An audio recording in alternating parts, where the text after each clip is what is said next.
I found out my HOA board president was trying to steal my mail when a federal postal inspector knocked on my door at 7 in the morning with a manila folder full of evidence and a very serious expression on his face. My name is Andrew Kellerman, and I had been living in the Riverside Meadows subdivision in Aurora, Colorado, for about 8 months when this entire situation exploded. I bought a modest 3-bedroom ranch house after my divorce, thinking a quiet neighborhood would be the fresh start I needed. The place seemed perfect when I moved in during late spring. The streets were clean, the neighbors seemed friendly enough during our brief encounters, and the HOA fees were reasonable at $200 a quarter.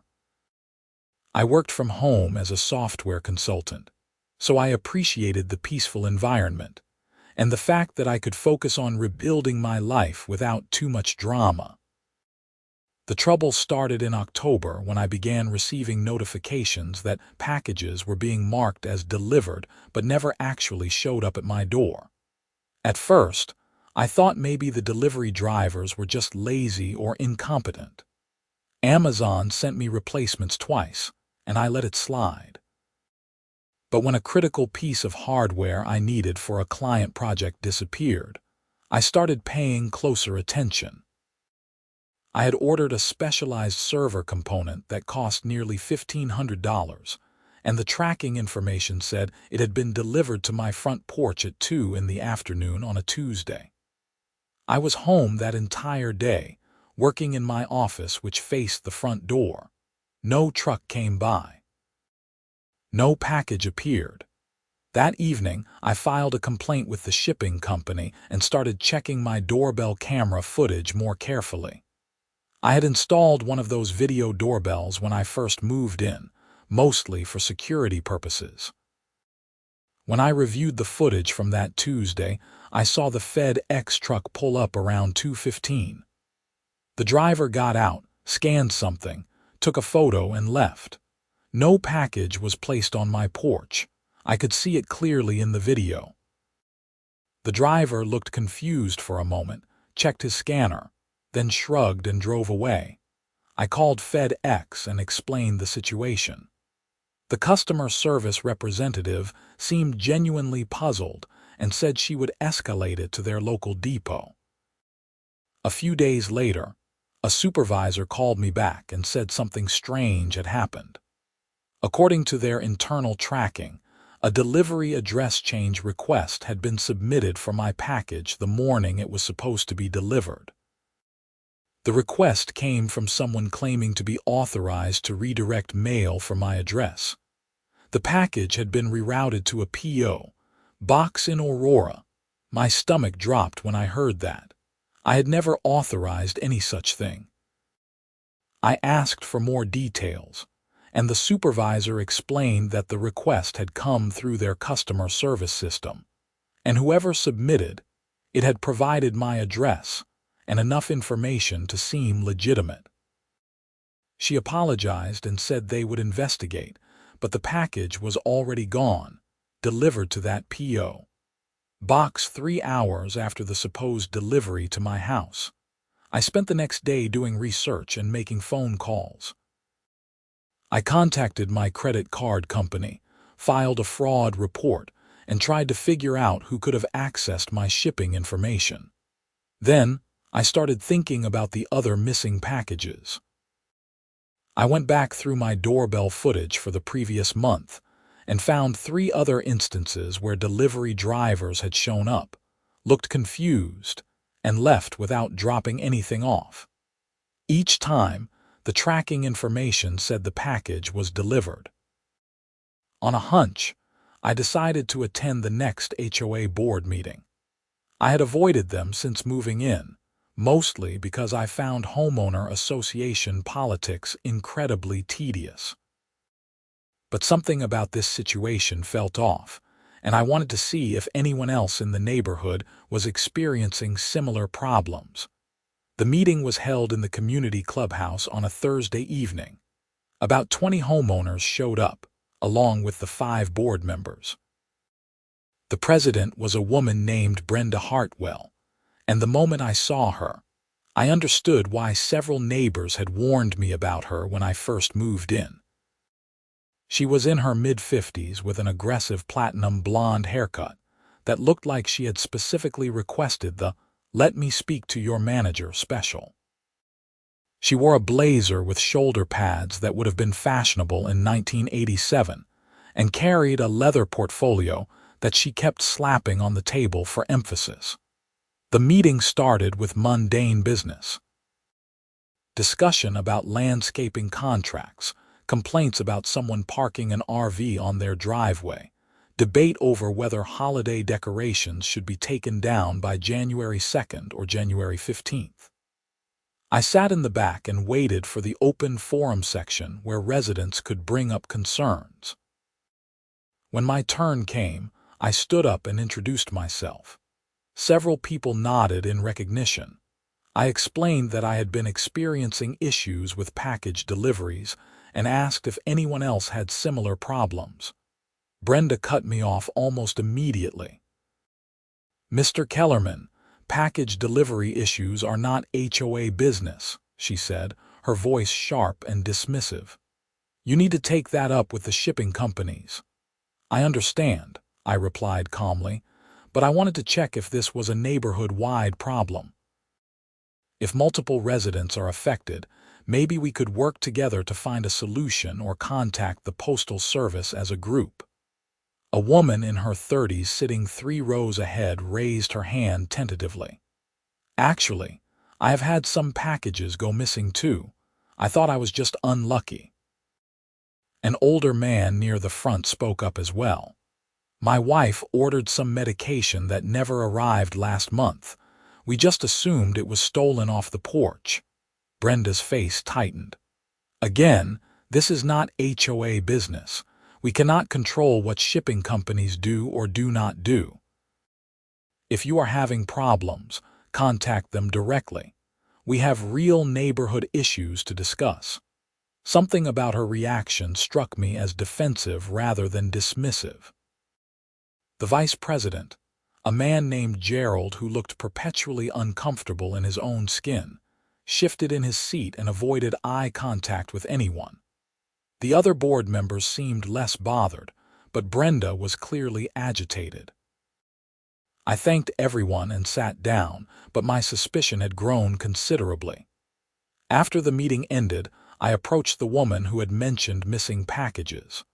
Her name was Susan, and she lived 4 houses down from me on the same street. We compared notes in the parking lot. She had lost 3 packages over the past 2 months, all items ordered online. Like me, she had doorbell camera footage showing delivery drivers arriving but not actually leaving packages. "This is really weird," Susan said, pulling her jacket tighter against the November chill. "I thought maybe porch pirates were getting really good at timing their thefts, but if the packages are not even being delivered in the first place, something else is going on."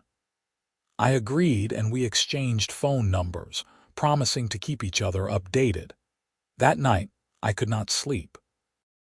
I kept thinking about Brenda's reaction and the way Gerald had looked so uncomfortable. I decided to do something that might have been slightly questionable but felt necessary under the circumstances. The next morning, I ordered a package to be delivered to my house.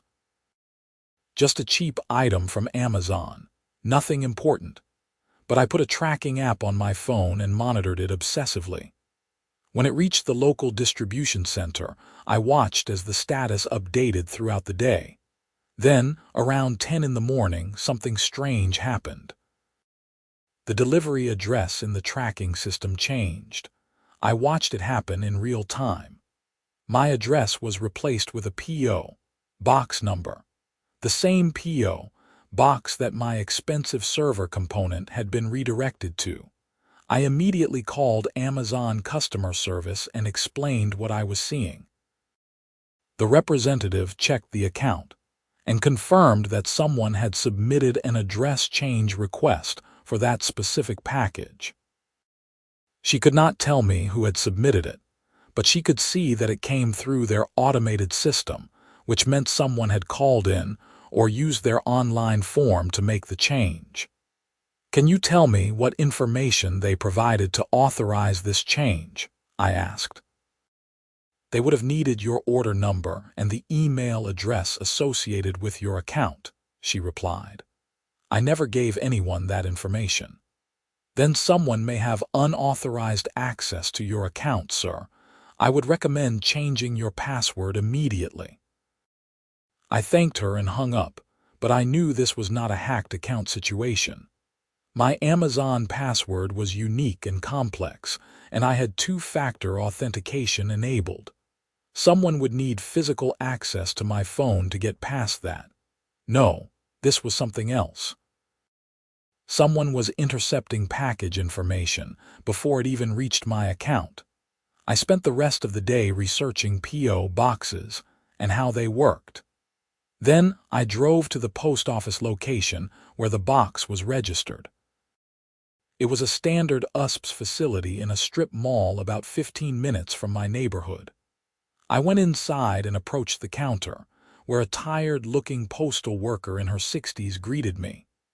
"Hi, I have kind of an unusual question," I said, trying to sound casual. "I think some of my packages might have been delivered to the wrong P.O. box by mistake. Is there any way to find out who rents a specific box number?" She shook her head. "That is private information, sorry. If you think your mail was misdelivered, you need to file a complaint with the postmaster." "How would I do that?" "Fill out a form at the counter. The postmaster will investigate and contact you." I took the form and filled it out right there, providing all the details I had about the redirected packages and the P.O. box number. I explained that I suspected mail fraud and that I had not authorized any of the address changes. The postal worker took the form and said someone would contact me within a few business days. Those few days turned into a week, and I heard nothing. Meanwhile, more packages went missing. I had started ordering items specifically to test the system. Cheap things I did not really need, but that would show me the pattern. Every single package that was supposed to be delivered to my house got redirected to that P.O. box. I documented everything, taking screenshots and saving confirmation emails. Susan called me during that week and said she had done some investigating of her own. She had talked to other neighbors and found at least 6 households experiencing similar issues, all on our street or the adjacent one. Interestingly, every single one of those households had been involved in some kind of dispute with the HOA board over the past year. Susan herself had filed a complaint about overgrown trees on HOA common property. Another neighbor had pushed back against a fine for leaving his trash cans visible from the street. I had questioned Brenda publicly at that meeting. "You think the HOA is somehow involved?" Susan asked over the phone. "I do not want to make accusations without proof," I said carefully, "but the pattern is suspicious." "What are we going to do?" "I filed a complaint with the post office. I am waiting to hear back. If this is mail fraud, it is a federal crime."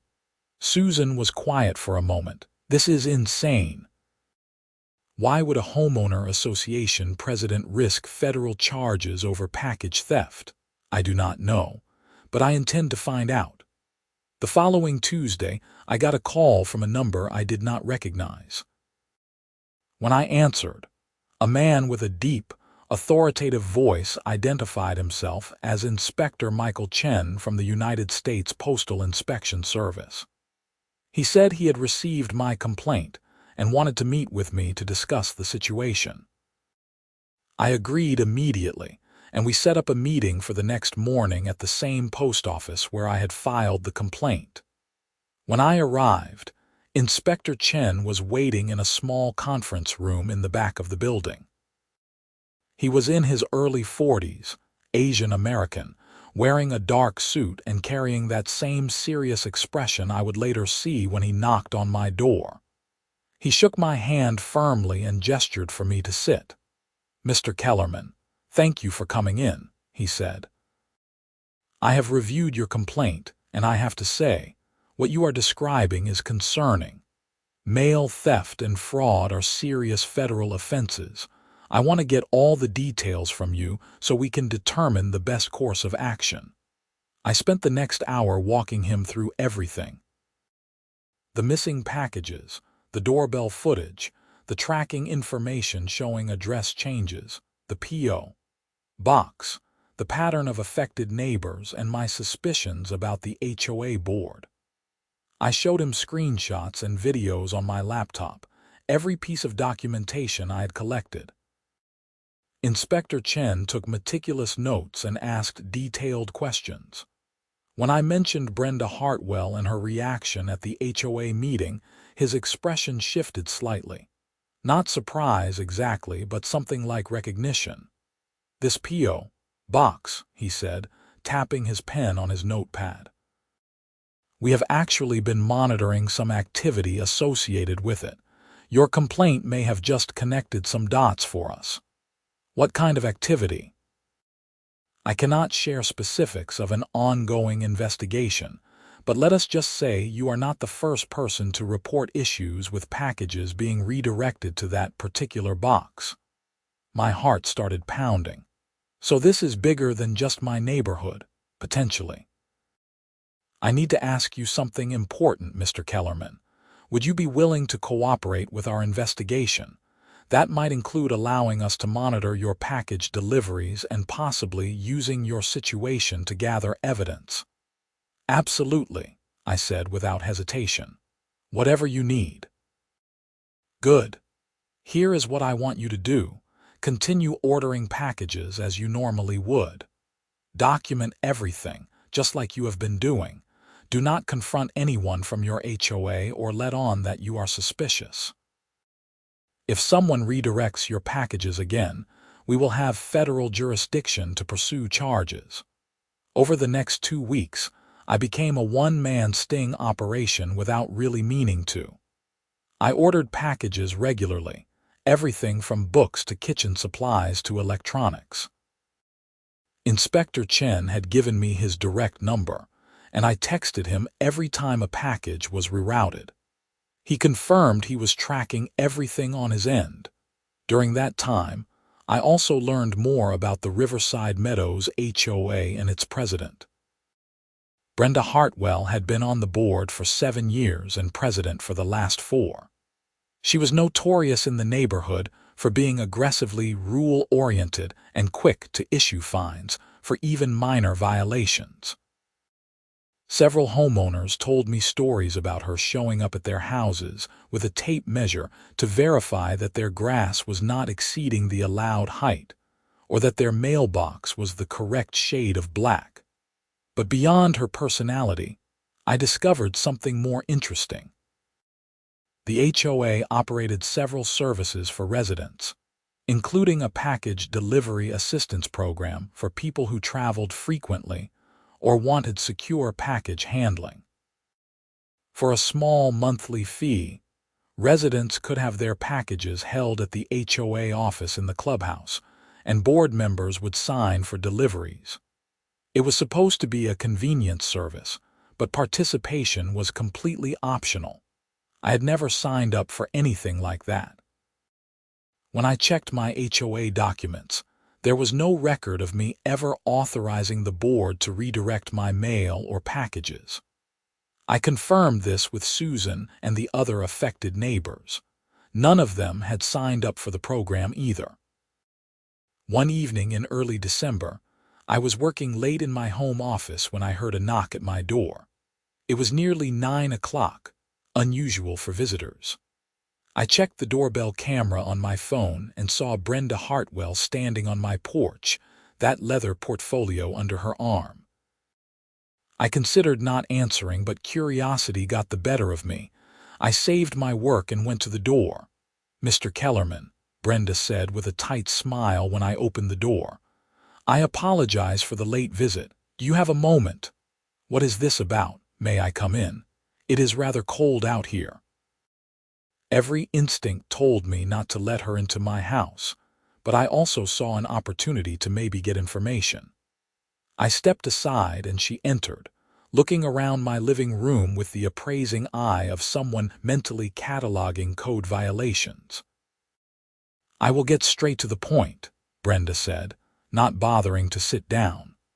"There has been some concern among the board about package security in the neighborhood. We have heard reports of thefts and missing deliveries. As HOA president, I want to ensure all residents are protected." "Okay," I said neutrally. "We are implementing a new mandatory package management system. All deliveries will be routed through the HOA office for security purposes. You will need to sign this authorization form allowing us to accept packages on your behalf." She pulled a document from her portfolio and held it out to me. I did not take it. "Mandatory. For the safety of the community, yes. I am pretty sure you cannot legally mandate something like that. The HOA does not have authority over United States mail or private shipping companies." Her smile vanished. "Mr. Kellerman, I am trying to help you. We have had multiple complaints about package theft. This system will protect everyone." "Then why is it mandatory? Why not make it optional for people who want the service?" "Because it only works if everyone participates.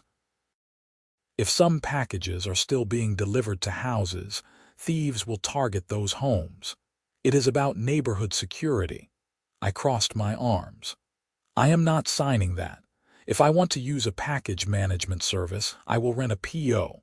box or use Amazon lockers. I do not need the HOA handling my mail." Brenda's face flushed red. "You are being very difficult, Mr. Kellerman.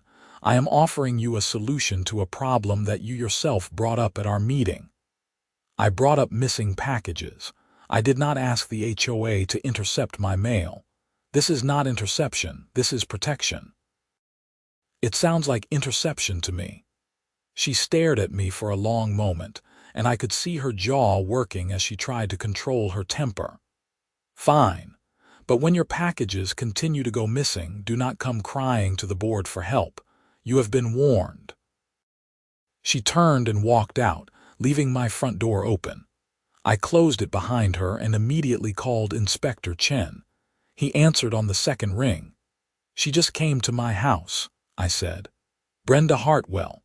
She tried to get me to sign a form authorizing the HOA to manage all my package deliveries.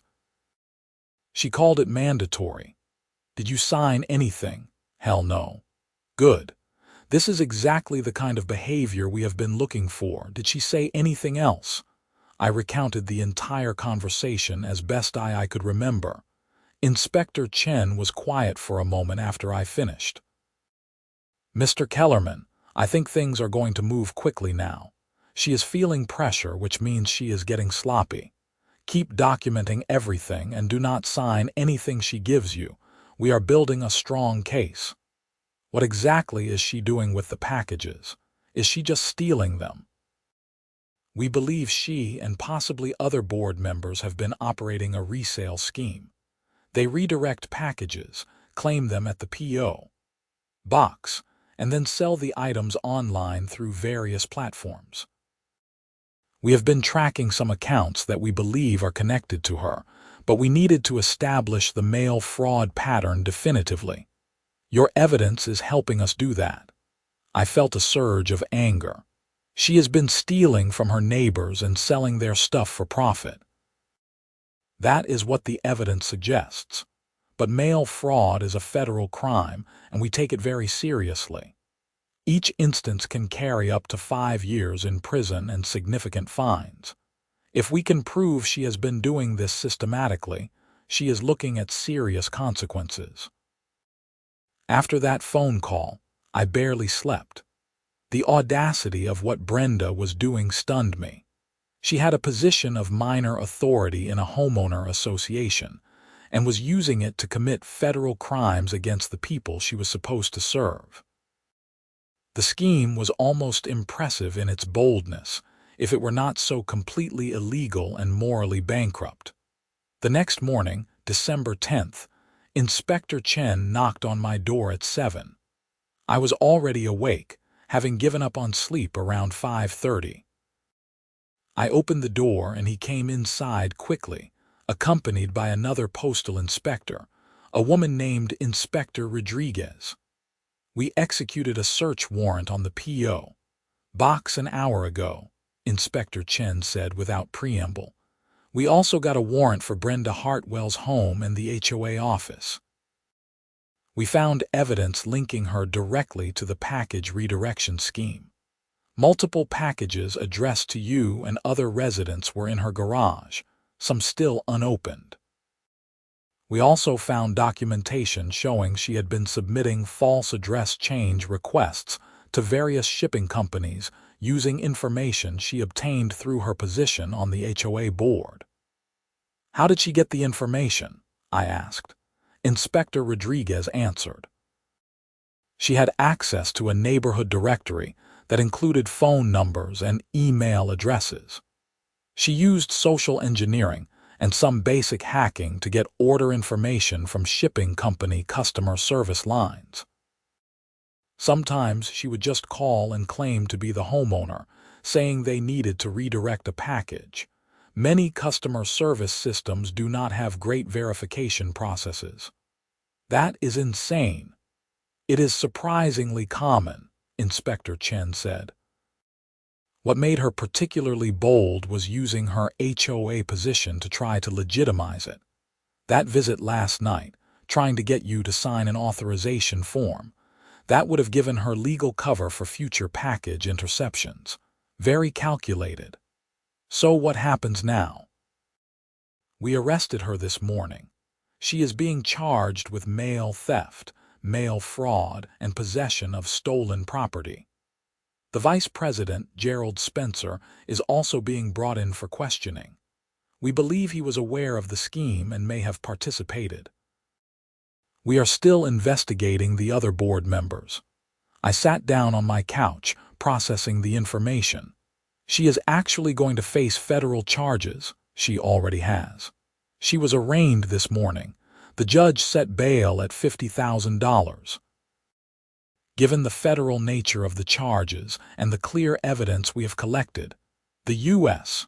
Attorney's Office is moving forward aggressively. Over the next few days, the neighborhood erupted in chaos. Word spread quickly about Brenda's arrest. The local news picked up the story, running segments about an HOA president who stole packages from her neighbors. Reporters showed up in Riverside Meadows, interviewing residents and filming the clubhouse. Susan called me multiple times, shocked and vindicated. The other affected neighbors were outraged, relieved, and eager to share their stories. The HOA board held an emergency meeting and voted to remove Brenda immediately, even though she was already in federal custody. Gerald resigned from the board entirely, and Inspector Chen later told me he had agreed to cooperate with the investigation in exchange for reduced charges. Apparently, Gerald had not been directly involved in the thefts, but had known about them and said nothing, which made him an accessory after the fact. I had to give multiple statements to federal investigators, walking them through my documentation and timeline. The postal inspectors praised my thoroughness, saying the evidence I had collected helped them establish the pattern of criminal behavior much faster than they could have otherwise. My doorbell camera footage was particularly valuable, showing the delivery drivers arriving without packages multiple times. Christmas came and went with an odd mix of emotions in the neighborhood. People were happy the thefts had been stopped, but there was an undercurrent of violation and betrayal. Brenda had lived in Riverside Meadows for over 15 years.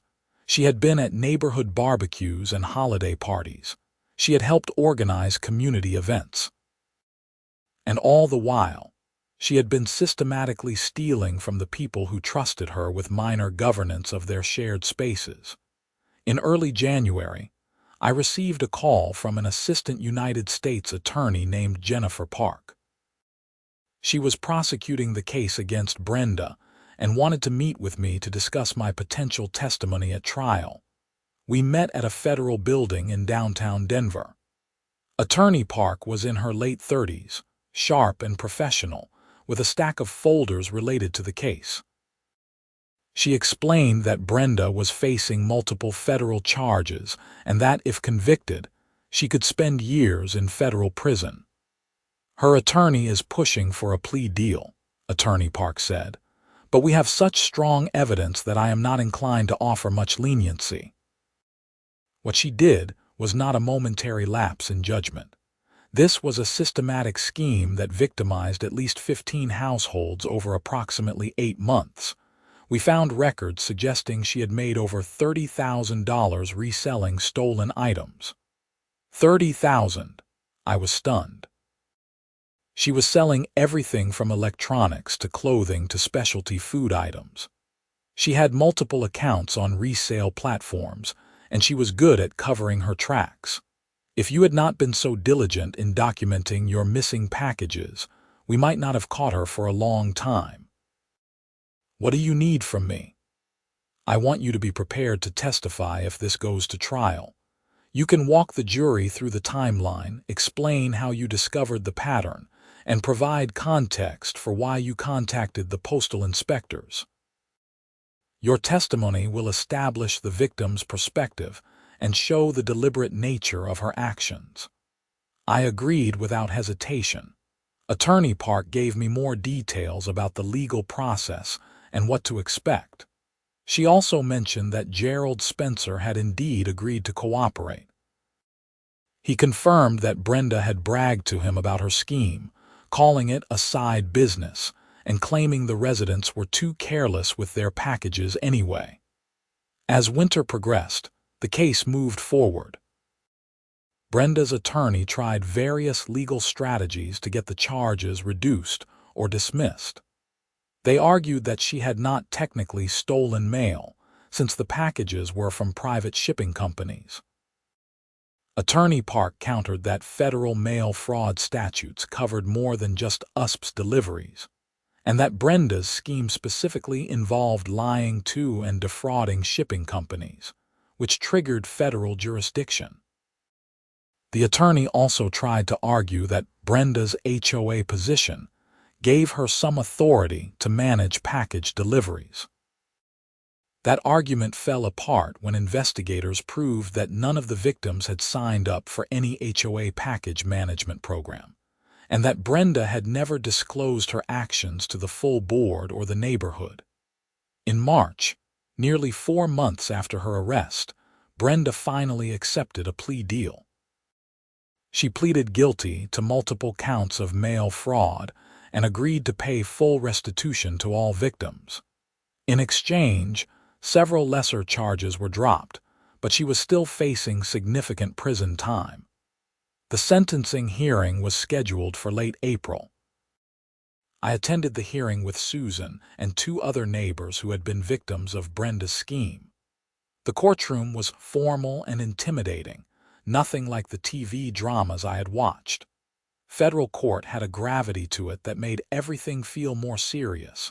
Brenda looked smaller than I remembered. She wore a conservative navy suit and kept her eyes down for most of the hearing. Her attorney made an impassioned plea for leniency, arguing that she had no prior criminal record and had been under financial stress due to medical bills from her husband's illness. Attorney Park countered that financial stress did not justify victimizing neighbors, and that Brenda's position of trust in the community made her crimes worse, not better. The judge, a stern woman in her 60s named Judge Patricia Morrison, listened to both sides before addressing Brenda directly. "Miss Hartwell, you held a position of responsibility in your community. People trusted you to manage shared resources and maintain neighborhood standards. Instead of honoring that trust, you exploited it for personal gain.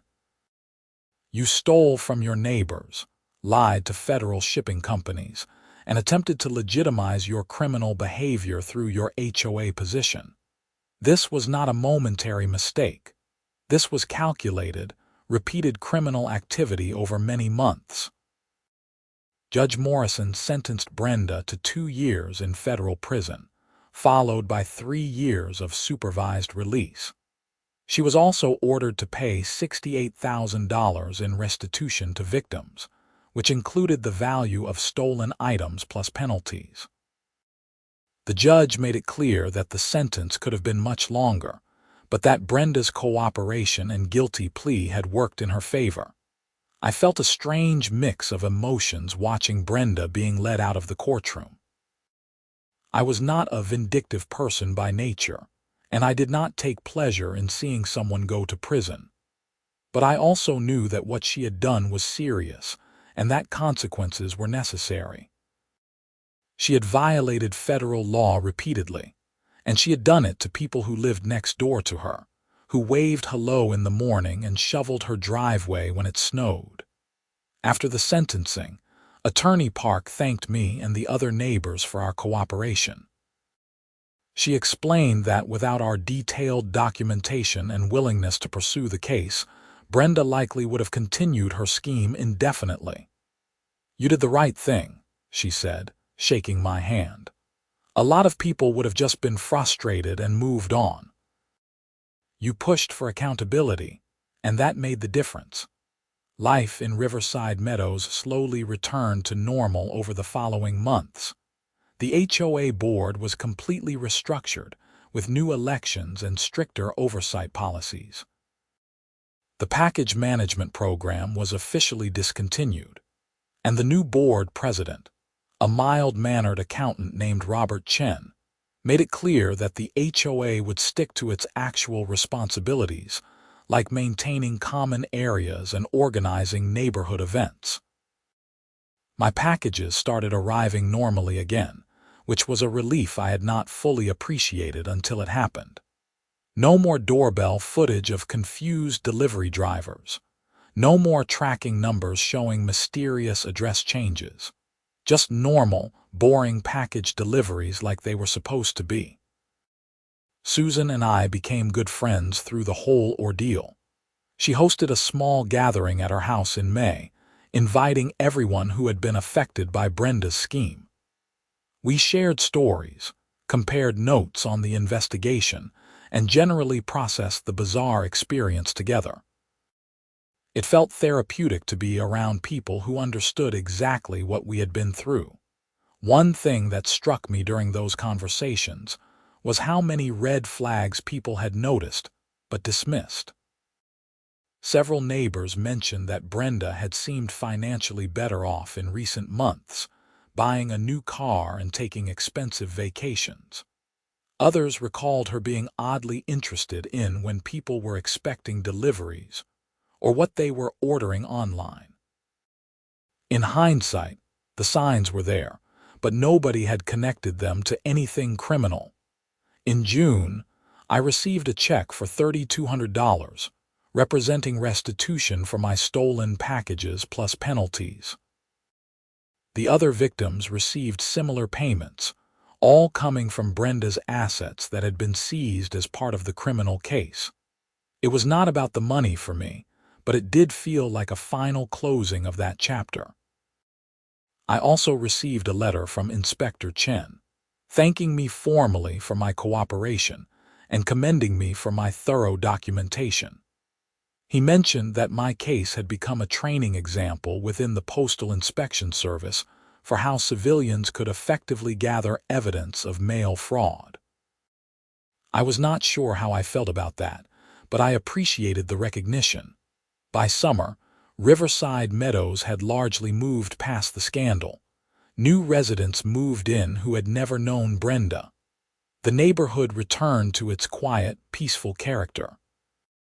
I continued working from home, taking on new consulting projects and slowly rebuilding the life I had wanted when I first moved in after my divorce. One evening in August, I was sitting on my back deck with a beer, watching the sun set over the Rocky Mountains in the distance. My phone buzzed with a notification that a package had been delivered. I checked my doorbell camera and saw a box sitting safely on my front porch, exactly where it was supposed to be. Such a simple thing, really. Such a mundane part of modern life. But after everything that had happened, I felt genuinely grateful for that normalcy. I thought about the whole experience, from those first missing packages to federal court testimony. I had not set out to become involved in a federal investigation or to send my HOA president to prison. I had just wanted my deliveries to show up. But when I noticed the pattern and realized something was wrong, I had refused to let it go.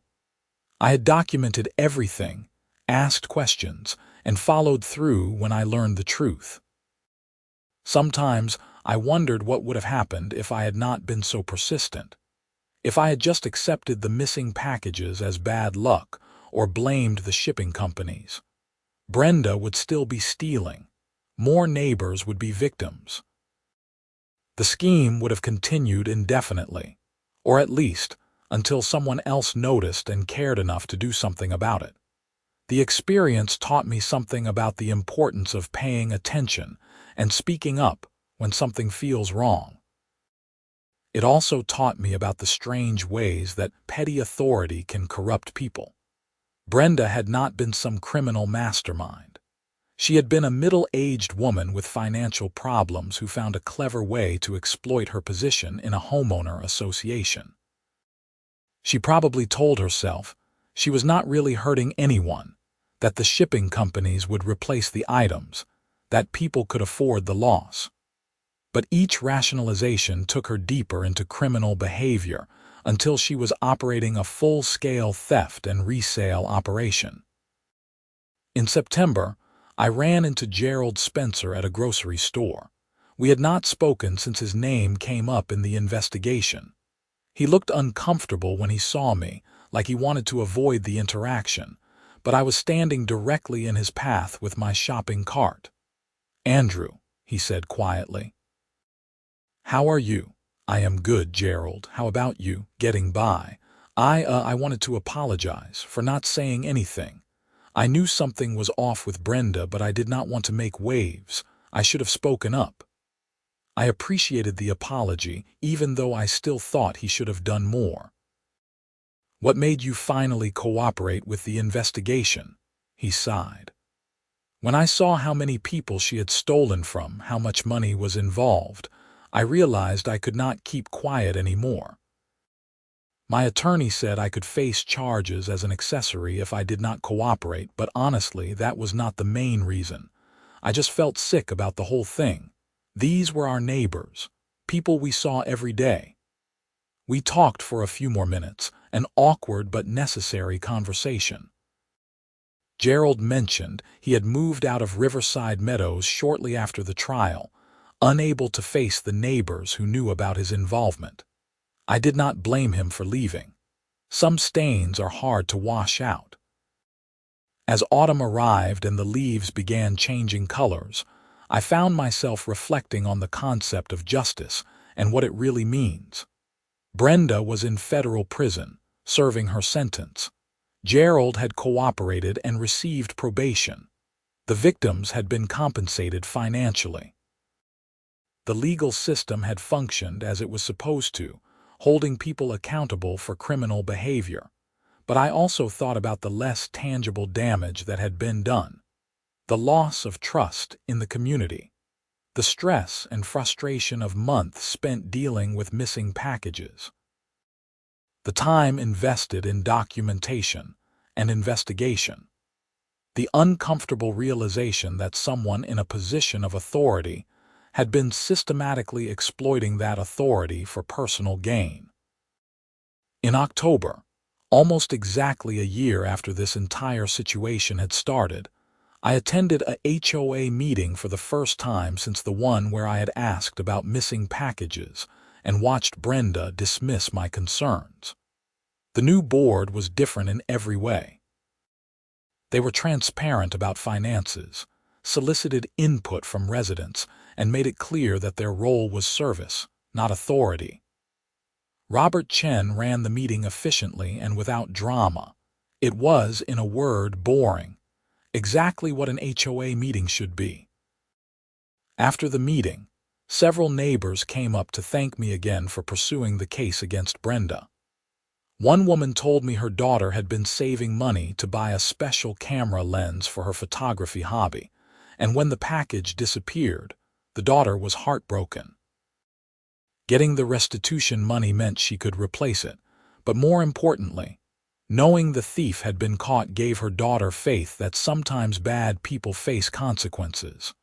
I told her I was glad I could help, but the truth was more complicated. I had not been thinking about justice or protecting the community when I started documenting those missing packages. I had been annoyed and wanted my stuff. It was only later, as I learned the scope of what was happening, that it became about something bigger. Maybe that is how most people end up doing the right thing.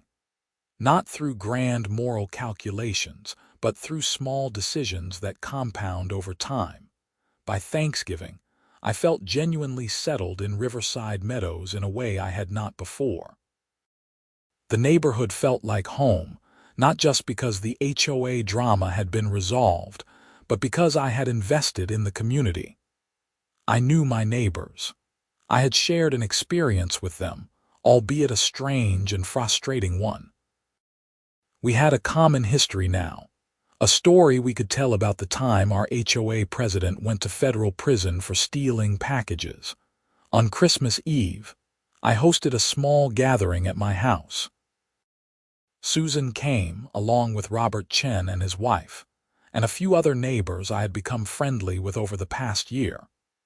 We exchanged gifts and stories, drank wine, and generally celebrated making it through a weird year.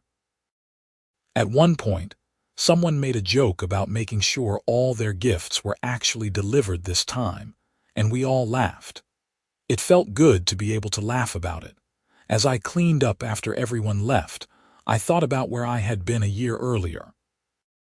Newly divorced, lonely, frustrated by missing packages, and completely unaware that I was about to stumble into a federal investigation. So much had changed. I had found friends in unexpected places. I had learned about mail fraud statutes and the Postal Inspection Service. I had testified in federal court and watched justice unfold in real time. But mostly, I had learned that paying attention matters, that documentation matters, that asking questions and refusing to accept easy explanations can make a real difference. If I had ignored the problem or convinced myself it was not worth the effort, Brenda would still be stealing. That simple fact made all the stress and time investment worthwhile. In January, I received a letter forwarded from the federal prison where Brenda was serving her sentence. At first, I almost threw it away without opening it, unsure if I wanted to read whatever she had written. But curiosity won out. Inside was a short, handwritten note on prison stationery. "Mr. Kellerman," it read, "I do not expect you to forgive me, and I do not deserve forgiveness. What I did was wrong, and I have had a lot of time to think about my choices. I let financial stress and poor judgment lead me into criminal behavior. I convinced myself I was not really hurting anyone because shipping companies would replace the items. I was wrong. I hurt my neighbors, violated your trust, and destroyed my own reputation and freedom. I am writing to apologize, not to make excuses. You did not deserve what I did, and neither did anyone else in Riverside Meadows.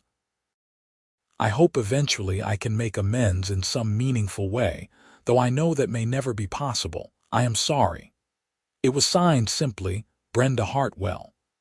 I read it twice, trying to gauge whether it was sincere or just another manipulation. I decided it did not really matter.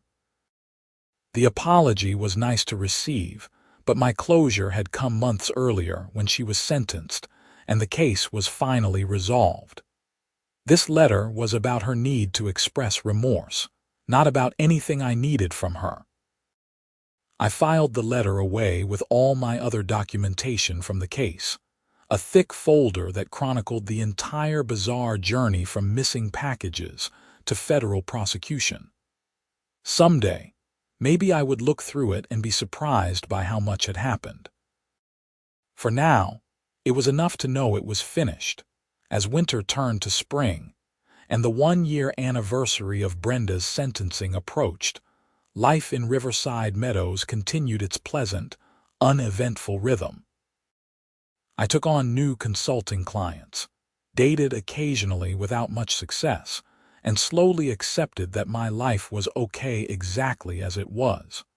I did not need drama or excitement. I had gotten plenty of both courtesy of an overzealous HOA president with a criminal streak. One warm April evening, I was working on my deck when I heard the familiar sound of a delivery truck. My doorbell camera showed a FedEx driver placing a package on my porch, scanning it and leaving. Normal. Routine. Perfect. I went inside and retrieved the package, a book I had ordered about cybersecurity for one of my projects. As I opened the package and settled back into my deck chair, I thought about how something as mundane as receiving a delivery could feel like a victory after everything that had happened. It was a reminder that sometimes the most important battles are about protecting the ordinary things, the simple expectations that make daily life function. The expectation that when you order something, it arrives, that people in positions of authority will not abuse that authority, that when crimes are committed, there will be consequences. I never intended to become the guy who sent his HOA president to federal prison. I never imagined my doorbell camera footage would be evidence in a mail fraud case. But when the situation demanded it, I paid attention, asked questions, and followed through. In the end, that was enough. Not because I was heroic or special, but because the system worked when someone was willing to engage with it. The sun set behind the mountains, painting the sky in brilliant shades of orange and purple. My neighborhood was quiet, peaceful, exactly what I had wanted when I moved here. And my package had arrived on time, sitting safely inside my house where it belonged. Sometimes, that is all the victory you need.